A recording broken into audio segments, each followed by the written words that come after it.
Ladies and gentlemen, please stand for the arrival of the official party.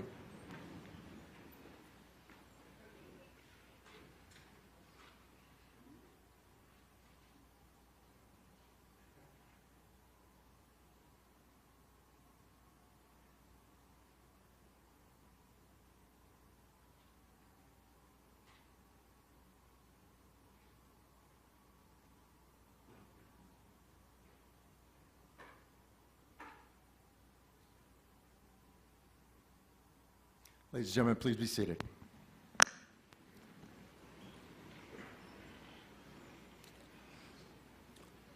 Ladies and gentlemen, thank you for attending today's retirement farewell, as we are here to honor Lieutenant General Michael E. Williamson and his wife, Tracy. We want to thank the General and Mrs. Williamson for 34 years of service to our Army and their families.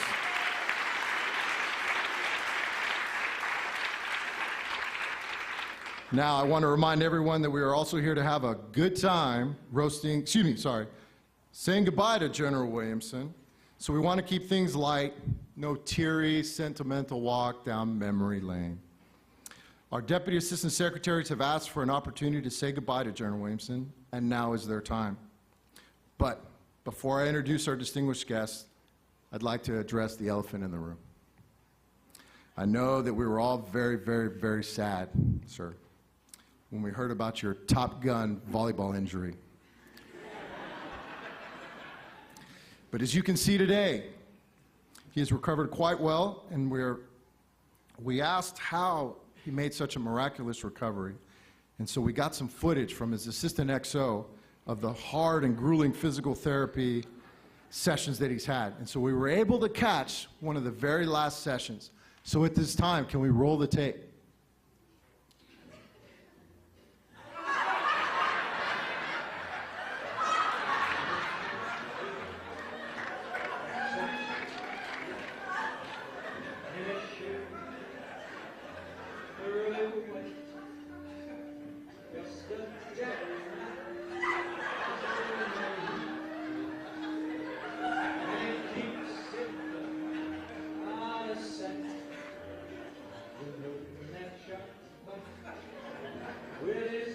All righty, we'll stop that pain right there. Thank you.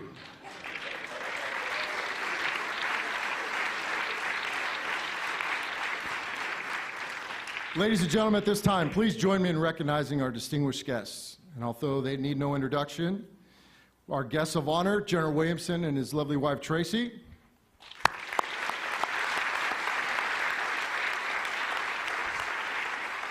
Our Acting Principal Deputy Assistant Secretary, Mr. Chris Lohman.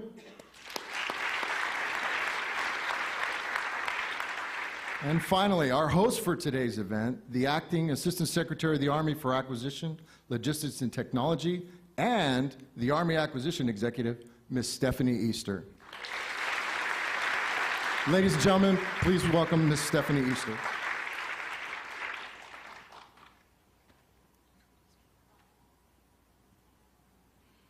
Is it morning? Or is it afternoon? Okay, so good morning, everyone.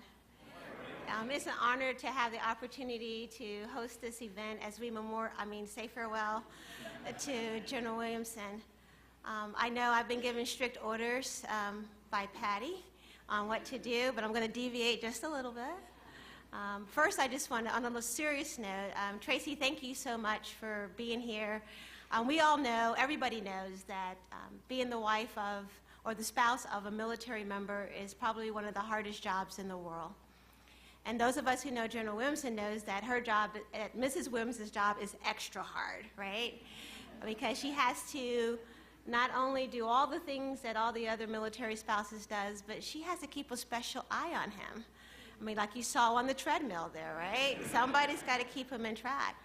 Because he doesn't always listen, you know, so because I thought it was just a work thing, but then I met Tracy and I found out that it wasn't just a work thing, it's just who he is. So, like when he was hurt, you know, he was supposed to be doing his physical therapy, he was supposed to be not walking around, and, you know, he's supposed to use the cane he had, and he didn't do any of that stuff, none of it. So I told on him. I'm like, I saw him, like, he's not doing, because we have to stick together, right? So because her job has been so hard and so difficult, I would like to first recognize her and just to show our appreciation for your outstanding support to your husband, which has resulted in outstanding support to us, because I know that without your support, he couldn't do what he does for this organization, okay? Because I know how important it is to have your family have your back, so to speak, and to be there for you. So thank you so much for your service to him and to us by being an outstanding wife for him. So we have a little gift.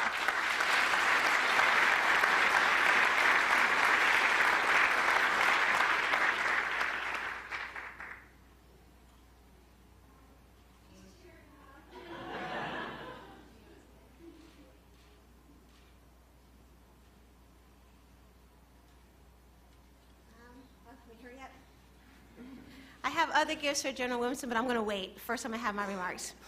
So I know, where's my, okay. He said no sad, teary-eyed stories and no trips down memory lane, but I have to. It seems like just yesterday when I met General Williamson, I remember being called into Ms. McFarland's office at the time before I actually reported. And there was this 3-star general. He walks in, and he's just there, bigger than life. And I'm like, this is going to be so much fun. He is so amazing. I had read his bio, and I'm sitting there, and I'm like, nice meeting you, sir. I've read your bio. So impressive. And he goes, thank you. And I'm like, oh, my gosh, I have so much to learn from him. He's amazing. When I talk to other people, they're like, yeah, he's just all that in a bag of chips, you know? It's just like everything you read is true.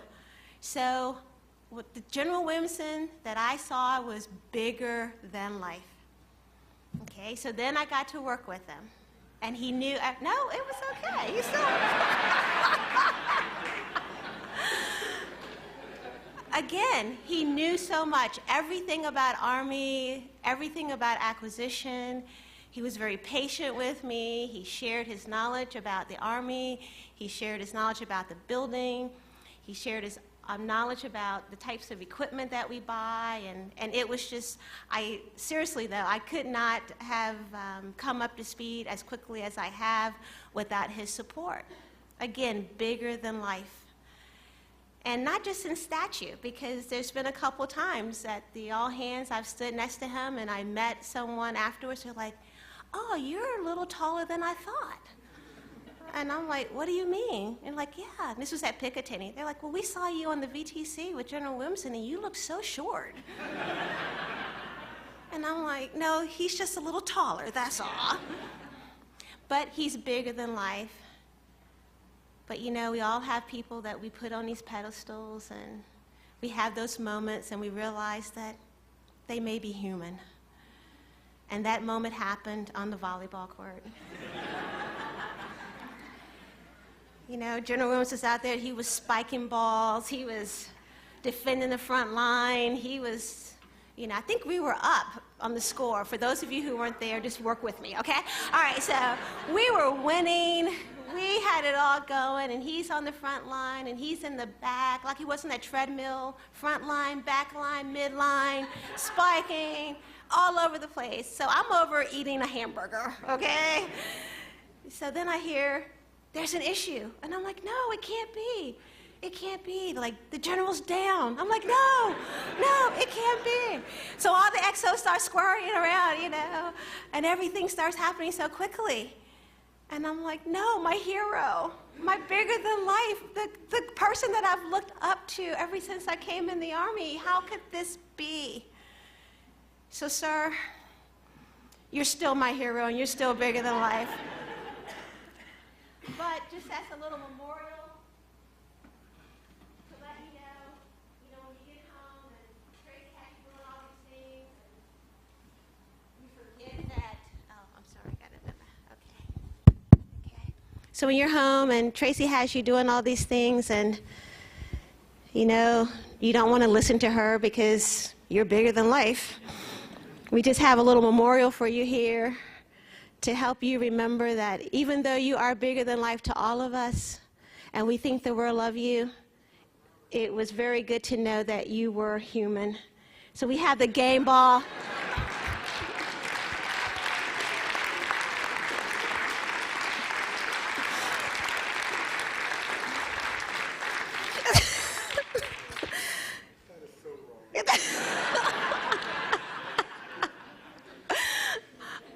Okay, where's the chief of staff? Okay, do not let Gomo change his day because I'm going to be in big trouble, okay? He has to be out of here on the specified date so that I don't get fired. Okay, so, but this is the memorial game ball for you, sir, to just kind of help you remember that time, help you to remember the camaraderie that we had here as a team, and help you to remember to actually listen to Tracy so that you stay out of trouble. Because I think her first quote was, "I told him not to get out there on that court." I'm just kidding. So that's for you, sir. All right. Well, I'll just stay here. But on a more serious note, on behalf of the team and for myself, sir, I just want to say thank you for your outstanding leadership. I'm not going to make it memory lane. I'm going to try not to get all teary-eyed. But General Williamson has done more for this organization than I think a lot of us even appreciate. You know, when you just think about what he's done for ASALT and for the acquisition community and for the Army, it's nothing short of amazing. Your leadership has been strong, it has been ethical, and it has been done with the utmost character. And you're going to be missed. I don't know what else to say. I'm still in denial. So we're going to pretend he's not really leaving, and we flooded the office to make sure he couldn't get his stuff out. You know, all that stuff, you know, all kinds of rumors going around, but that's the truth. You know, if we figure if we wet up all the stuff, it'll have to dry out, and it'll take months, and he'll still be here with us. But, sir, on behalf of the team, just thank you so much for your leadership.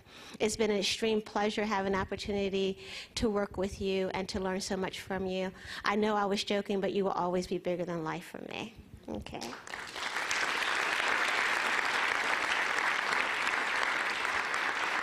So we have a couple things. We have this beautiful case that was made by our own General Hoskin. Woodwork, yeah. I'll let you open it for the beautiful pen that's inside. Oh, wow. Okay. Thank you very much. Army colors. We have a star note. Mr. Lohman, can you join me up here right quick where we do this? Oh, okay. Patty says put it back on the table. We're all taking our directions from right here. Exactly. All right. So on behalf of Mr. Lohman and I, you normally get to present these, but you finally get one. So we just wanted to say thank you for your outstanding service of 34 years with exceptional, dedicated service. Great. Thank you very much. All It's right. very nice. Okay.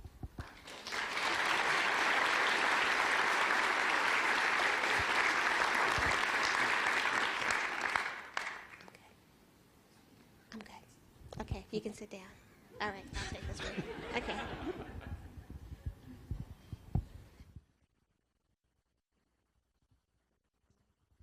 Okay, thank you.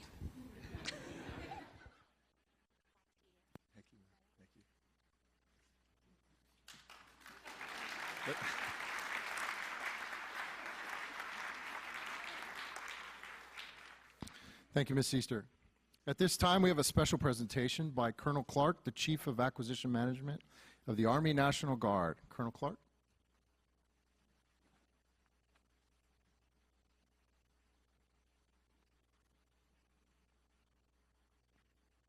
All right, good morning. So General Williamson, we wanted to come over from the Army National Guard, and we definitely wanted to say farewell, and we kept calling over, and we were like, hey, when is this farewell? When is this farewell? And, you know, we're just like, well, we're going to push it off a little bit long. We're still going to do it. We're going to do it. So when we called over, they mentioned today, and this is an internal ASALT farewell.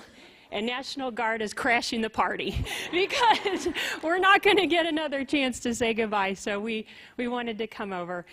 So on behalf of Lieutenant General Cadavy and the Army National Guard, we wanted to come over and congratulate you on your tremendous service to our nation. So first of all, thank you, sir. Unbelievable. And for us, on behalf of the Army National Guard Acquisition Workforce, you've been a true supporter and mentor for us, and you've really helped us push this total Army concept forward for us. So we just thank you so much for that. It's been huge for us. And so on behalf of the Army National Guard, we have a print here that we wanted to give you. And this is a heritage painting from the Army National Guard. This depicts the 54th Massachusetts. Many of you may know the movie Glory, so it was depicted in Glory. And that was the first African-American regiment that stood up during the Civil War. And the gentleman, Sergeant Carney, who's holding the flag, he is the first African-American Medal of Honor recipient. And we knew that you had gone to college in the New England area, and we thought that that would be appropriate, sir. That's fantastic. So, Thank you so much. yes, sir. Yes, sir. You're welcome, sir. That's good.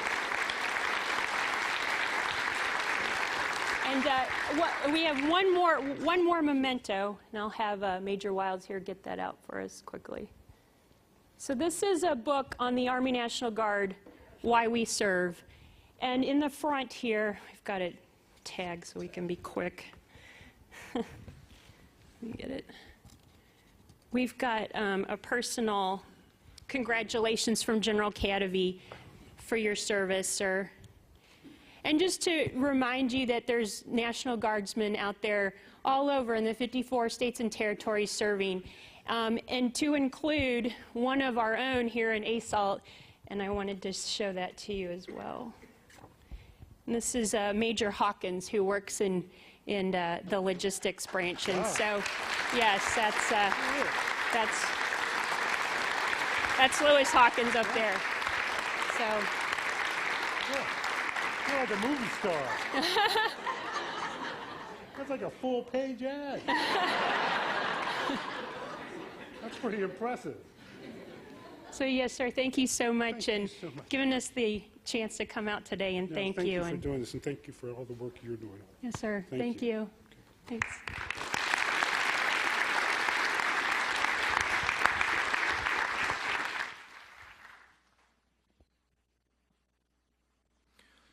Our next speaker is the Director of the U.S. Army Acquisition Support Center, Mr. Craig Spisak.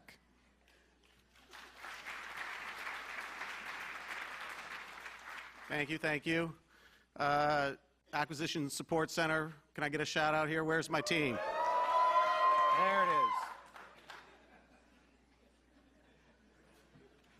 They wanted to make sure you're actually leaving, sir.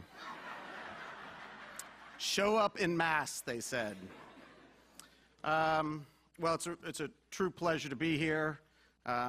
Just a couple quick things. Most of you know, but not all of you know, that one of the prime things that General Williamson did when he came to this organization was care about people and start a number of efforts all about talent management. And probably one of his legacies will be a new leader prep course that we provide to all of our new incoming selectees that are about to go to program offices. And we've done 4 of them now, and we have something here for you about those courses. And it's a certificate of completion for that course for General Williamson. Now, what you can't see from out there is there's 4 photographs here. General Williamson is conspicuously absent from the most recent class that we had in November. Now, strangely enough, he did show up for the party where there was food, and you could buy an adult beverage, but he somehow was too busy to make it through the rest of the class. Now, we had prepared this in anticipation. It's signed way back for November that he would actually be there for a while and be able to earn a certificate of completion. So because he wasn't there to receive it, we actually had to put it to a vote, and it came out as a tie. So we had to send it up to the director of the Acquisition Corps for adjudication. And as the director of the Acquisition Corps, he voted himself in, so that was good. And so, well, you don't have to get up to receive this, but it's here, and it's a certificate of completion for the Army Acquisition Leader Prep course. I signed it so it wouldn't look so obvious that you signed your own. So we'll have that for you. And there's a theme. You notice I told you that General Williamson always showed up for the party, right? Always made it for the social events. Colonel McGregor started this idea for Mrs. McFarland when she left, and we've decided to continue it. But the theme is this. Every time we would talk to General Williamson about one of our proposed programs and what we were going to do for the community and where we were headed, he would always look, you know, across the table or next to me or somebody in the room and say, "Okay, but how will we know when it's time to celebrate?" That was it. I mean, when were you going to celebrate? How do we know there's a time for a party?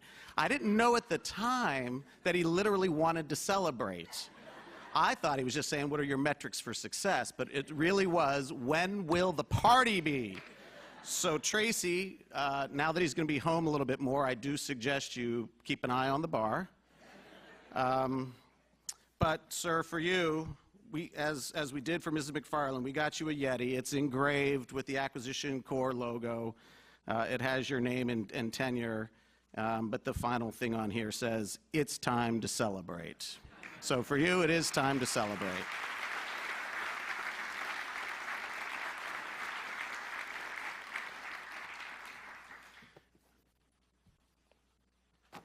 That's my drop the mic move. Thank you, Mr. Spizak. Next, we have Colonel Vince Malone, who will be representing the Deputy Assistant Secretary for Plans, Programs, and Resources. Sir.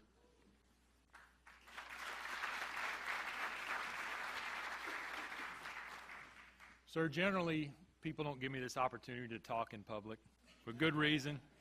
But obviously, someone forgot that Mr. Daniels is going to be TDY today working on the POM. So I'm going to run with this opportunity. I really am. But General Williamson, Tracy, it truly is an honor to be before you today, to be able to present you with a small token of our appreciation for everything you've done, not just for ZR, but for ASALT and the acquisition community and the Army at large. But also, sir, I got to say it's a relief.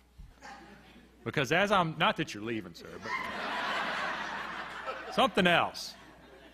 Because as I'm looking at the draft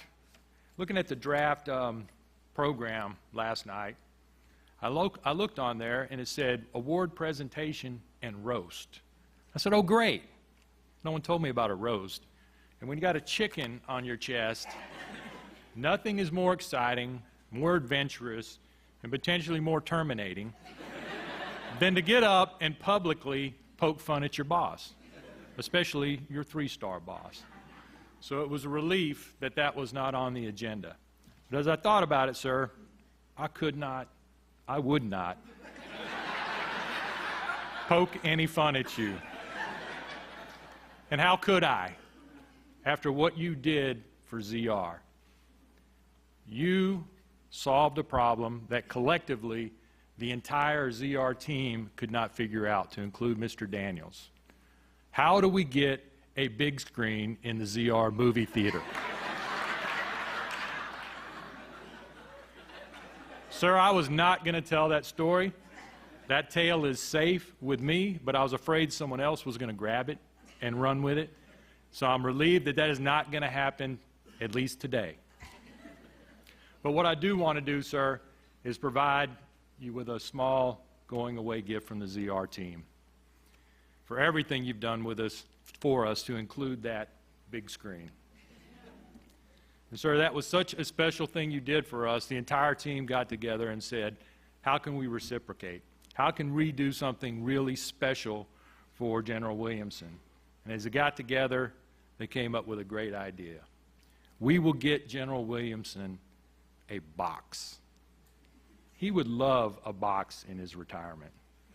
But not just any box. He would really love a small wooden box. I thought, outstanding idea. Let's go with that. Sir, it's no surprise to you that there's a lot of talent in ASALT. Talent abounds. You helped recruit a lot of that talent. You certainly were instrumental in training that talent. I would say you were key to retaining a lot of that talent. And we have that same talent down in ZR. And one of our many talents is woodworking. From our boss, Mr. Daniels, who's a master at taking a woodworking project from concept to timely delivery, to our craftsman himself, Lieutenant Colonel Garth Winterly, to the entire team of architects who thought long and hard about how to design this beautiful wooden, small wooden box for you from inside and out. So, sir,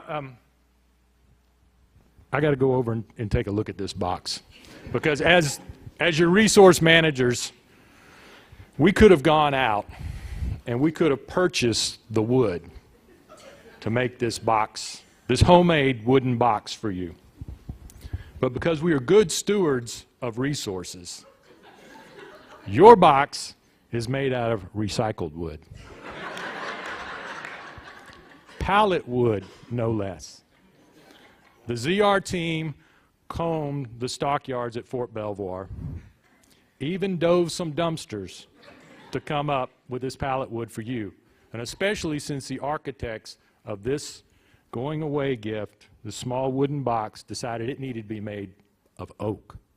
So we spent a lot of time in the dumpsters for you, sir. And you can see the pallet nail holes on your small wooden box when we present it to you. And normally, sir, for most milled outs, departure gift, a small homemade wooden box would be more than ample as a going away gift. But not for the man who got us a big screen in our movie theater. So the team decided we were going to put something in that box.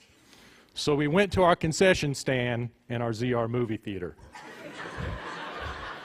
And we got a bottle, an unopened bottle even, sir, and we put it in the box for you. Now, I tried to look at this to see what kind of bottle it was, but it seems to be written inside it. So you'll have to figure that out.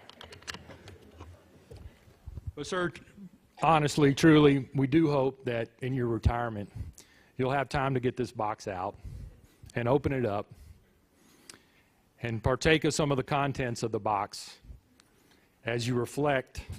Well, first of all, as you relax knowing that you have inspired a generation of acquisition leaders who are going to carry on your vision.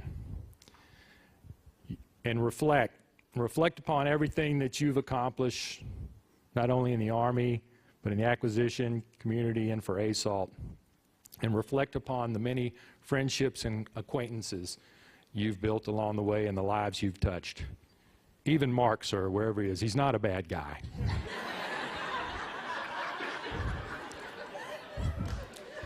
But, sir, we have one more wish for you, and we hope that as you enjoy this gift from the ZR team, that you also do what you have done so well throughout your career, and that is to think.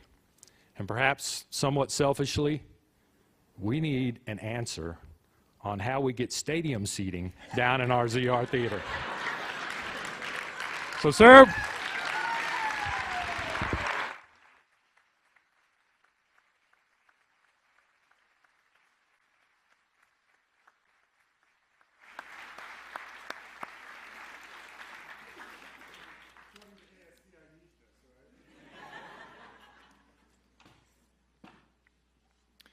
Thank you, Colonel Malone. Ladies and gentlemen, our Acting Deputy Assistant Secretary for Acquisition Policy and Logistics, Mr. Steve Carl.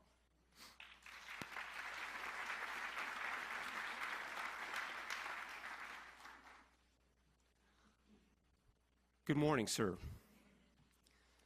So I want to get the crowd involved a little bit here. Everybody seems kind of, quiet out there. So if you see me go like this, I want you to go, ooh, ah.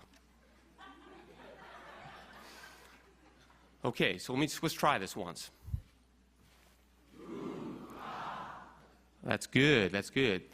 If you see anything in writing at some point, I want you to, in unison, say that word. Okay, we won't try that yet, okay? All right, so we're going to tell an Army story. And there we were, training day 968, Fort Belvoir, Virginia, Anderson Park, Assault Organizational Day, volleyball court. And despite the staff's best efforts to get General Williamson to let his XO play, and this is what I'm told, he was out there and he was just doing his thing.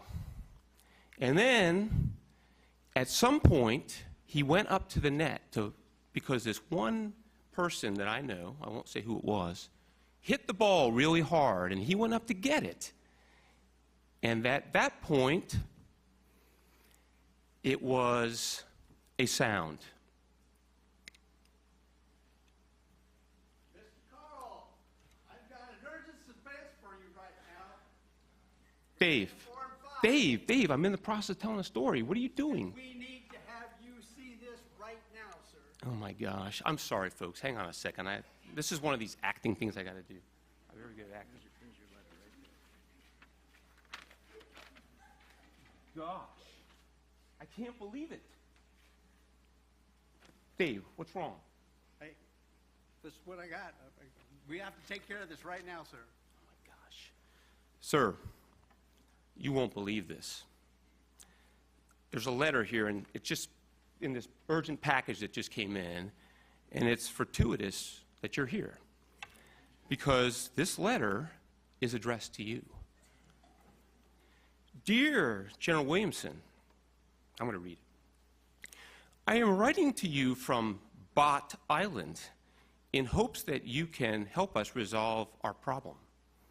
You see, we've been trying to find our home, but because our past is a sordid tale, we have been finding it quite difficult.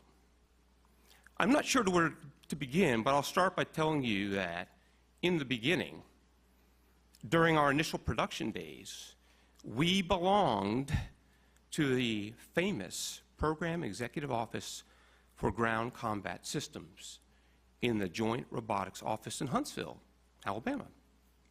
Thousands of us deployed theater where we worked side by side with our soldier counterparts. It was a wonderful time that we enjoyed. As the wars began to draw down, many of us were left behind, and in some cases were taken by our soldier units back to home station. Over time, because we were not on unit hand receipts and were not supported, we were banished to dumpsters and disposal yards. Every night, King Moonracer, that's the winged lion from Rudolph the Red-Nosed Reindeer,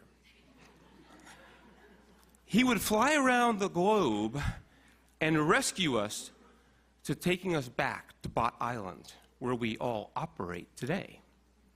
But we are an island of robots without a mission. So we tried to contact PEO Ground Combat System. We talked to Major General Bassett, but he claimed that they had no record of our existence. Then they told us that we needed to call PEO CSCSS in Detroit because the program office had moved to them. So we called PEO CSCSS and we talked to Scott Davis. They asked us if we had a unique item identifier. But the only mark we had is a symbol that was placed on each of us as we were sent off to work. They asked us if we had a material release. And as soon as we told them that our urgent material lease had expired. They told us that they could not take us back because they had been told to.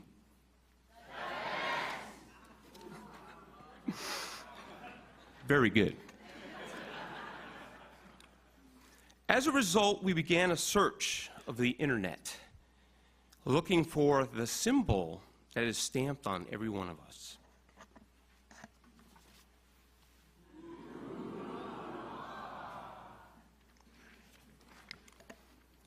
We saw the same symbol in a picture of you on your uniform on the ASALT website.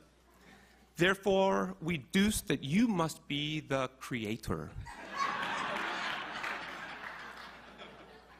Help us, Creator. You are my only hope. Signed, Leader of the Lost Robots. P.S. We hope that you can take the 3 droids in the box and give them a home. Many robots perished to ensure they made it to you safely. And I want you, you can't see it from here, but you'll see the ASALT symbol on each of the droids. Oh.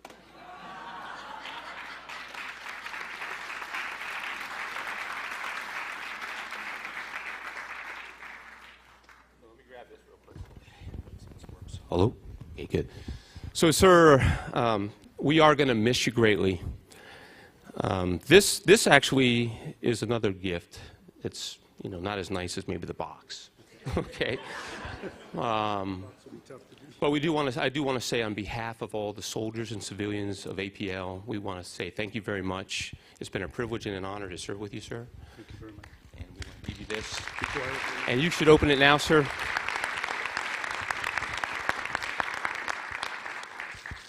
And we hope that you can use this when you're using this.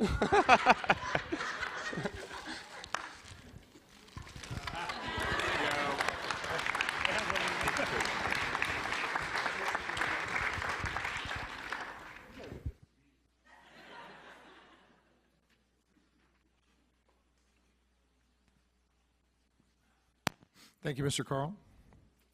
Our next speaker is the Acting Deputy Assistant Secretary for Procurement, Brigadier General Mike Hoskins.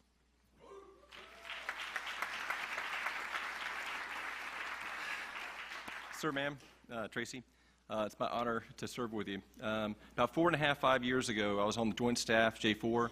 I was the Operational Contract Support Division Chief, and I got a call saying that General Williamson had a very small window, like 30 minutes, but he wanted me to brief him on all the challenges associated with contracting in Afghanistan. And so I raced down there and reported in. And 30 minutes turned into over an hour and a half. It was everything from illegal taxation to the Afghan police and Afghan army fighting amongst themselves for contracts. And close to the end of our conversation, he was deploying like the next day. But close to the end of the conversation, he pulled me aside and he said, you know, Mike, senior leaders in the Army have a tradition, and that is we keep a small black book, and we look across the formations, and we see the talent that is upcoming, and we keep an eye on those non-commissioned officers and those officers. He goes, Mike, you're one of the senior contracting people, so I want you to keep a black book. And for 5 years, talent management is my #1 priority, because you see the theme, because it's your #1 priority. So we have a little bit of a tradition in DASAP, and that's called leadership blocks. So going with the wood. So this leadership block has got your name on it, and it's also got a number of quotes that I think are very appropriate. One of them from Colin Powell, that perpetual optimism is a force multiplier. Another one that I think of when I think of you, sir, and that is to command is to serve. Nothing more and nothing less. And another one from Dwight Eisenhower, right before D-Day invasion, that the sergeant is the Army.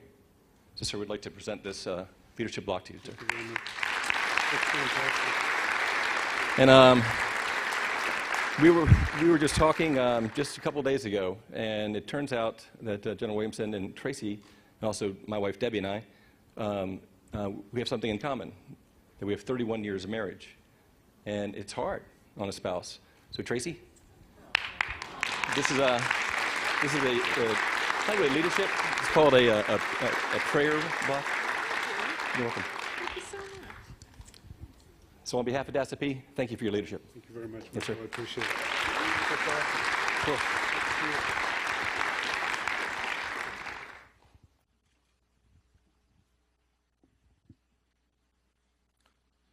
Thank you, sir. Ladies and gentlemen, our Deputy Assistant Secretary for Research and Technology, Dr. Thomas Russell.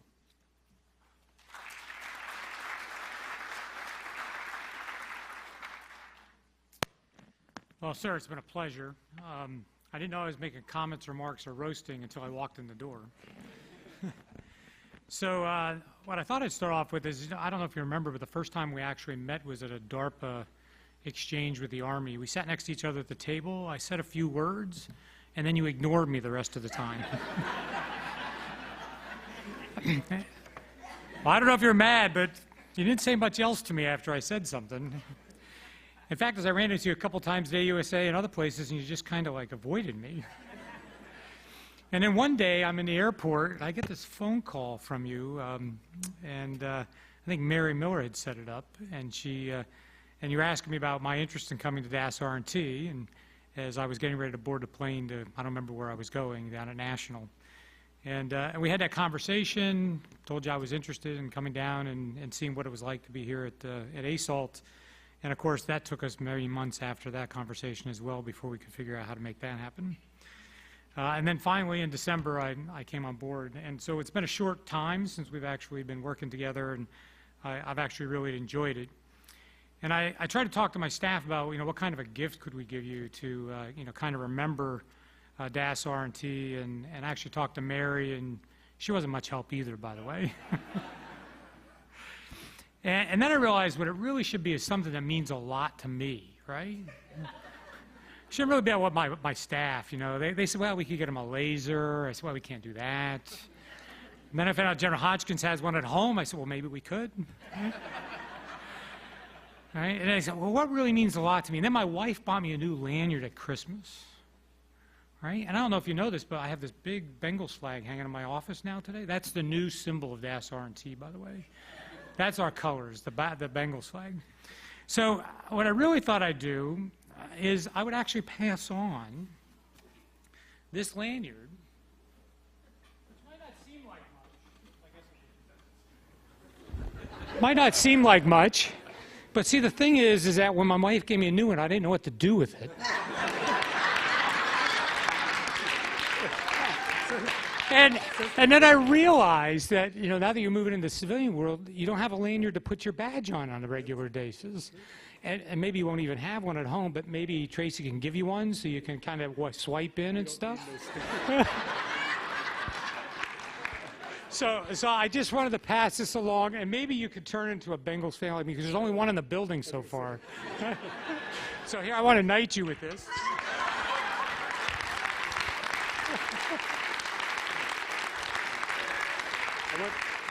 I want you to burn all the copies of that. Because it says Bengals on it.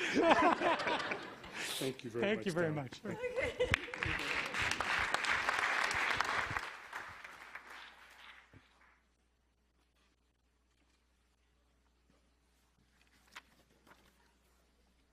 Thank you, Dr. Russell. And now, the Director of the Army Rapid Capabilities Office, Mr. Doug Wiltsey.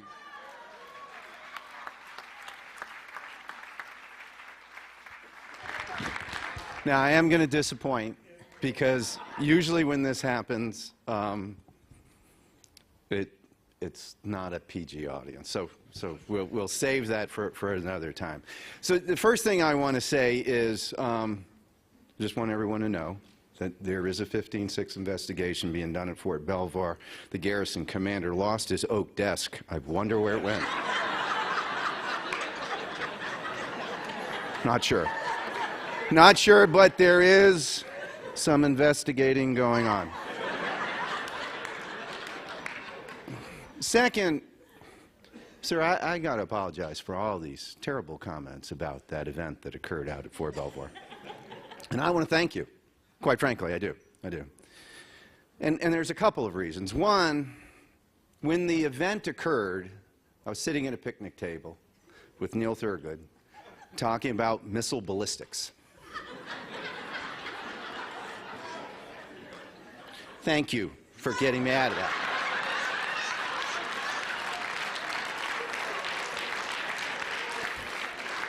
Second, I have never seen in my life a tent be pulled from its restraints by 6 majors as fast as they could run and put this thing over something on a volleyball court. Boom.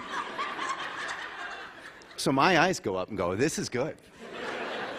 And of course, I walk over to my crack staff, which is over on the corner filming the entire thing. That'll be saved for another time, too. And we're leaning up against the car, and I'm going, who is it? And they go, it's General Williamson. No. Has anybody called the ambulance? Yeah, it's on its way. And my son's a paramedic. And so as the ambulance rolls around, I look at them, and this is why I want to thank you. This is the part that I want to thank you for. I looked at him, I said, $20, I will get them to pull the gurney out of there and go take him off, and we'll film the whole thing.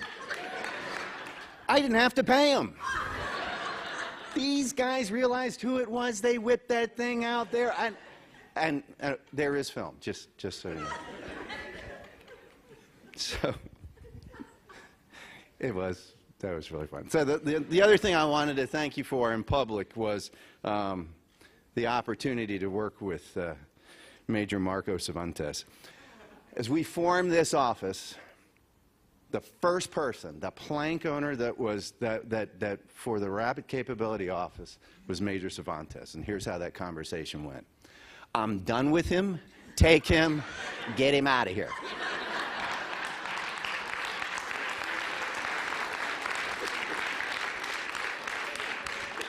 So he turned out okay. The first time I really met General Williamson, he was a colonel. And he and another general, now a colonel at the time, John Morrison, were working this thing called the Network Integration Experiment. And I'm sitting in a room with General Corelli at the time, who just finished yelling at me about crew devices and counter IEDs and how it screwed up all of his signal. And there was this idea, we're going to put a brigade, we're going to take them offline, and we're going to run all these experiments, and it's really going to be cool. And I'm like, wow, we're not going to ever do this. Well, we did. And so, for those of you who don't know, the father of the NIEs, which evolved into the NIEs and the AWAs, is General Williamson. So with that, I want to invite the assault director that is out at Fort Bliss, Colonel T. Harris, to come on up here, and we need to make a presentation to you. So the guy who executes the NIEs is this guy right here. And so, sir, if you can come up. Yeah. So yeah. Yeah, Tom, everyone's and we can tell, and everyone's a Bengals fan. So from the System of System Engineering Integration Office, we want to present you with this plaque, which has every element, has a picture of every NIE that has ever been run over time, with a thank you to the father of the NIE. That's amazing.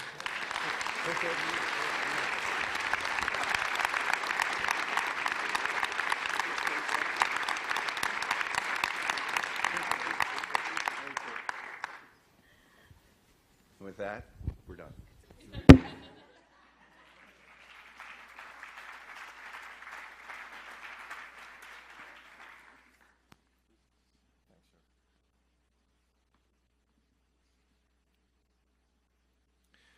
Thank you, Mr. Wilson. Ladies and gentlemen, next is our Deputy for Acquisition and Systems Management, Brigadier General Promotable Bob Marion.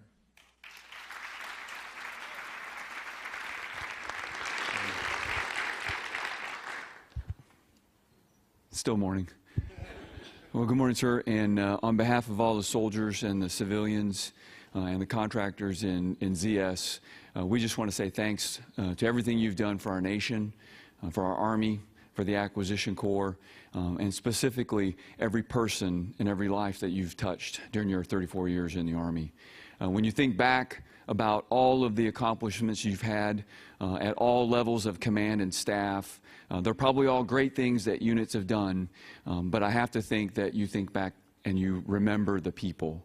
And you remember the soldiers' lives who you've touched, and the civilians and the contractors, and the things that you've done in those assignments, and as Craig said, in terms of talent management, are going to have lasting impressions for our Army. And I think that when I think about all the things that you've done, and Craig touched on some of them, specifically with talent management, I think about the civilian product directors. We didn't have those centrally selected civilian product directors until you came in and made that happen. And there's many, many other initiatives that great leaders have instituted, but you've been the one to drive all them home and make them a part of our culture. And those civilians, as you see them moving through the ranks now, are starting to come out of their original CSL positions and going off to, I just met the first one who's going to ICAF now, selected to go to ICAF. So, and many of them have gone off to the Senior Service College Fellowship programs, and they're going to be the future for our Army and our Army Acquisition Corps. So I know you have to feel proud of your service, and we're proud of everything that you've done for us, and we want to certainly recognize you for that. All these great, wonderful gifts are nice. I especially like what's inside this box, and so we must think a lot like the ZR folks, because we also have a box. And so as you're spending time thinking, you can also multitask and enjoy 750 milliliters of enjoyment. And so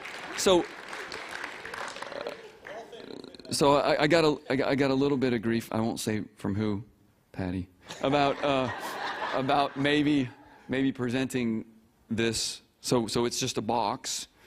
And it has something in it, and it's 750 milliliters. And it says, thank you for your 35 years of honorable and faithful service to our nation. Your mentorship, guidance, and most importantly, your leadership have made a difference to soldiers today and for generations to come. So thank you very much, sir. Thanks.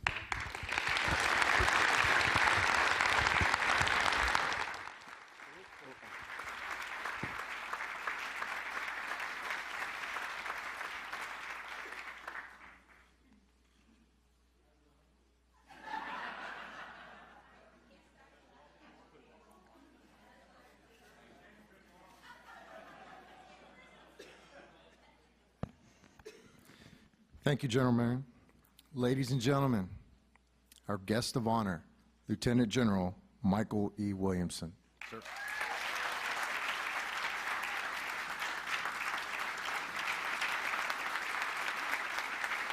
Good. Thanks. Thank you. I really hate talking to these things. I have to use this, don't I? Hey, first of all, thank you very much for all the wonderful gifts. It's, to be honest, it's a little weird. I'm not really ready for this. I'm ready for certain things, but I'm not ready for this. I just want to tell you guys just a quick story, and then hopefully I can tie it into kind of what I'm feeling. So for those of you who study history or remember anything about history, prior to World War, well, actually in December 1941, right after the Japanese attacked Pearl Harbor, the President had a joint session of Congress less than a month later, less than a month. He addressed both the Senate and the House, and he said, we have to build. So this is separate from the declaration of war. What he said is we have to build. Because if we're going to win this fight, we have to build. And so he asked for a couple of things. He asked for the nation to produce, in the first year, 60,000 aircraft, 60,000 tanks, 120,000 anti-aircraft guns. And he said, look, we've got great soldiers, but so in 1939 we had a very small army, a very small army. And what he knew at the time, what Roosevelt knew at the time, was that we're going to have to put the industrial might of our nation, we were going to have to put that forward if we were going to win. And what made that happen was the industrial base, the civilians, and the military all working together to build the capacity, right, to overcome the Axis. So when you look out at a nation, so let me give you an example. So I'll probably get the years wrong. In 1940, 3 million cars on the road. Auto industry produced about 3 million cars. You want to know how many they produced in 1941? 139. Because we shifted over to building tanks, airplanes, guns, soldier equipment. It took us all of our might to be able to build the things that our soldiers need. And I don't want anybody to walk out of here and question my commitment to soldiers, right? It's our ability to learn, our ability to adapt, the compassion of our soldiers that make us powerful, that make us really powerful. When you combine that with our ability to build, our ability to design, our ability to innovate, that's what makes us great. It's the combination of those two things. And what I've always argued is that we don't have lots of parades for the acquisition workforce. Right? You don't get a lot of pats on the back. But if you did not do what you do every single day, we would not be great. And that's not pandering. That's from my 34 years of experience. That's from my traveling around the world and having people look at me and say, we want what you're building. Ann's not here, but is there anybody here from Ann's shop? No. Look, billions of dollars of sales every year of the stuff that we build here in the United States. We're not just arming our soldiers, but we're also arming allies. And again, no one's going to pat you on the back. I walk around every day. Most of you in the room, I see at some point of time on a specific subject, and you're all working hard. And you're not doing it for a pat on the back. You're doing it because our soldiers need it. I tell people a story while I'm out on the road about Humvees. And it doesn't have to be tied to Humvees, but it's just a really great example for me. So I happened to be the military assistant for the SEC Army at the time when we first went into Iraq. And I watched every night. So every night we would go in to see the secretary and with all of the day's Form 5s, if you will. And we'd sit there. There was another military assistant. We would go through, 7, 8, 9 o'clock, going through all the Form 5s, getting them signed. And then when we finished that, that's when he did the letters to the families of the soldiers that we lost. And it was pretty ugly. It was really sad. I was sad every night when I went home. And so I watched. I was in the room for unarmored Humvees to when we upgraded and started bolting on armor onto Humvees, to us going back and redesigning and now building up armored Humvees, to bringing in MRAPs that we kind of scoured the world to get. And now I'm watching JLTVs roll off the line. And what I tell people is that you couldn't have done that.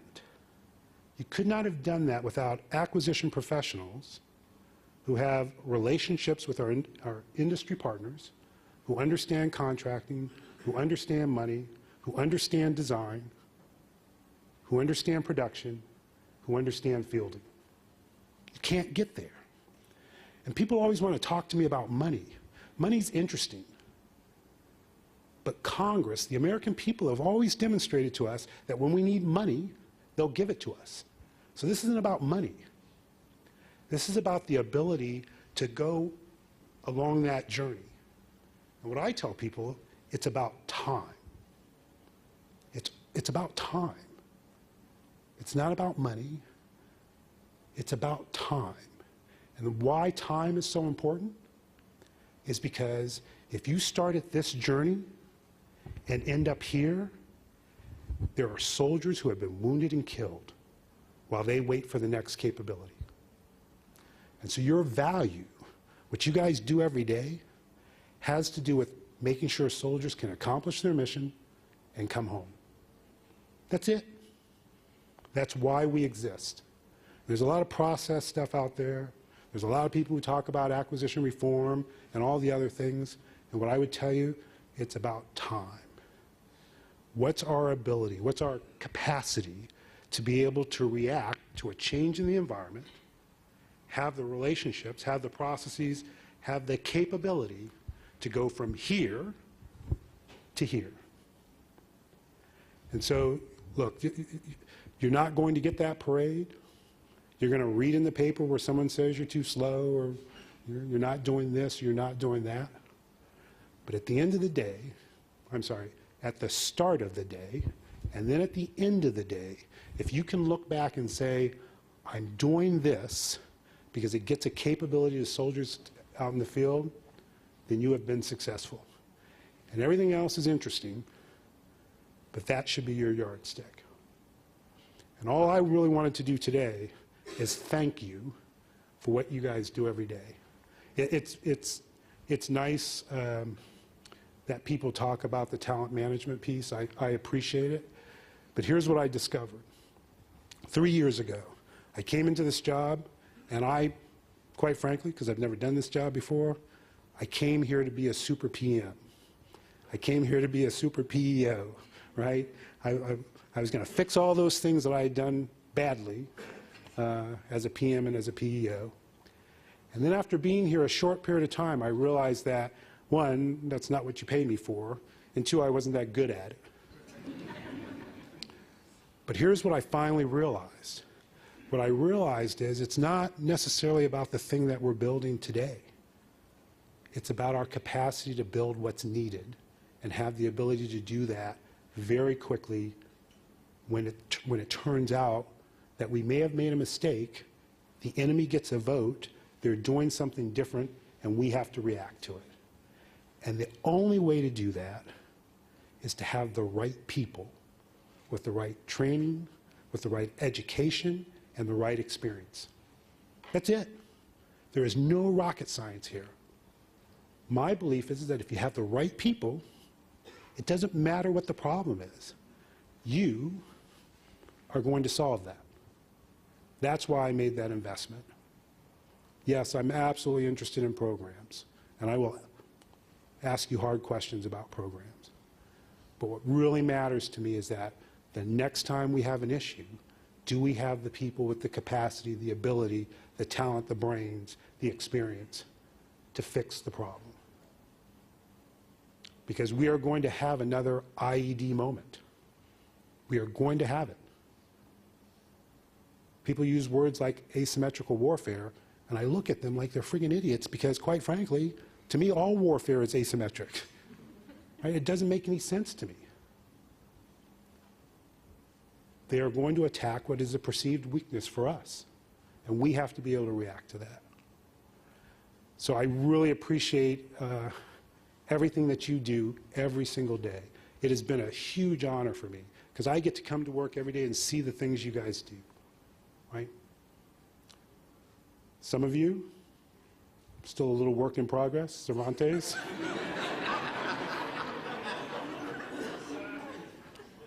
Some of you I've watched, as majors and now colonels, as 11s, 12s, and now 15s, just doing amazing things for our soldiers. So on behalf of Tracy, so somebody just ratted me out and said we were married 31 years. I just met her. I met her in the hall on the way here. Actually, I think I'm supposed to give you flowers, but you already have some. All right, I'm going to give these to somebody else. I should give them to the director. Thank you so much.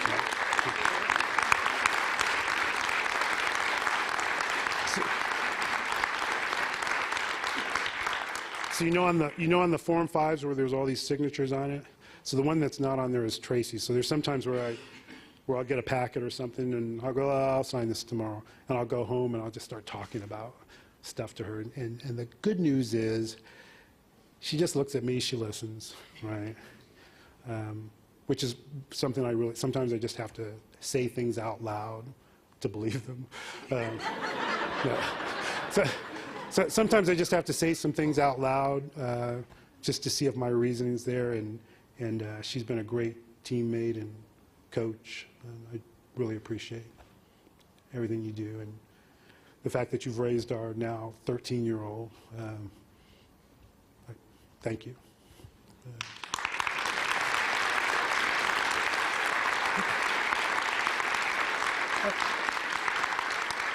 I'm just going to say one other thing, and I appreciate General Hoskins saying this, and I'm going to just throw this out. So the only thing that I would ask of folks is if you accept this whole notion of talent management, and if you accept at whatever level this proposition that we have to build things to train with and be ready to fight with today, but we also have to be postured for the future.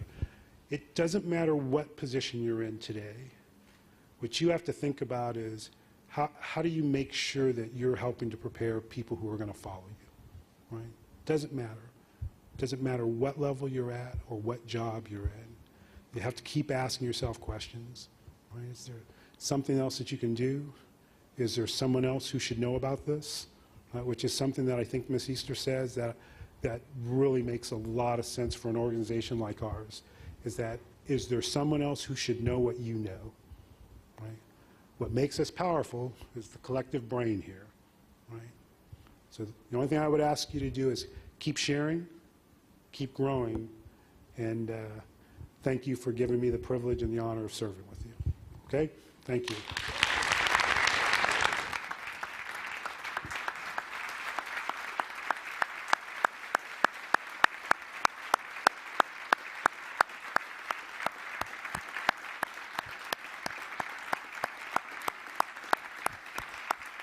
If we could play the tape, please. Please take your seats. We have a small video we'd like to roll.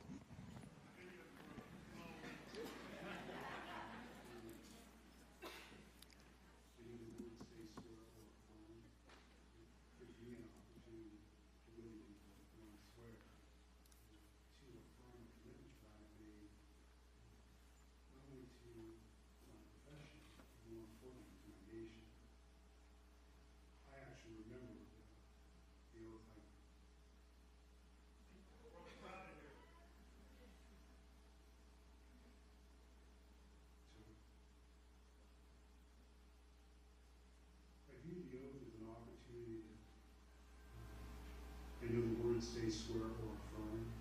It gives me an opportunity to really do both. One, swear. And then to affirm a commitment that I've made not only to my profession, but more importantly to my nation. I actually remember the oath I took. It was, for the first time, it was in beautiful northern Maine. I was being commissioned as a second lieutenant, and I had not looked at the words before the ceremony. And I was, for a number of reasons, my parents couldn't be at the ceremony. The president of the university, who had served in both World War II and in Korea, he had served in Iwo Jima, believe it or not. he did the oath of office for me. It kind of took my breath away as I said the words. And surprisingly, one of the things that I've found over time is, as an officer, you have an opportunity at each promotion to say the oath again. And each time I get the same feeling that I'm having something very special given to me when I get to stand up and say things that talk to me being committed to the service of the nation and to the people of this nation. I don't separate the oath from service. For me, it's one and the same. We don't do this for money, we don't do this for title, we don't do this for position. This is something that we get to do to give back to a nation that's given us so much.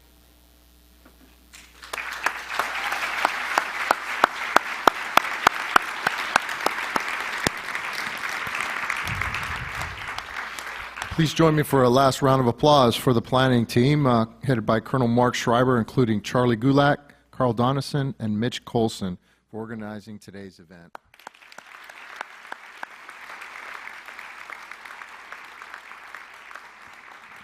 At this time, it is my honor to invite you to join the receiving line for General Williamson and Mrs. Williamson at the front of the stage.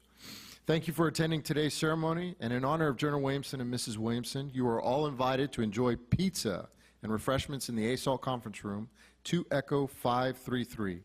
Thank you again, and enjoy the rest of your day.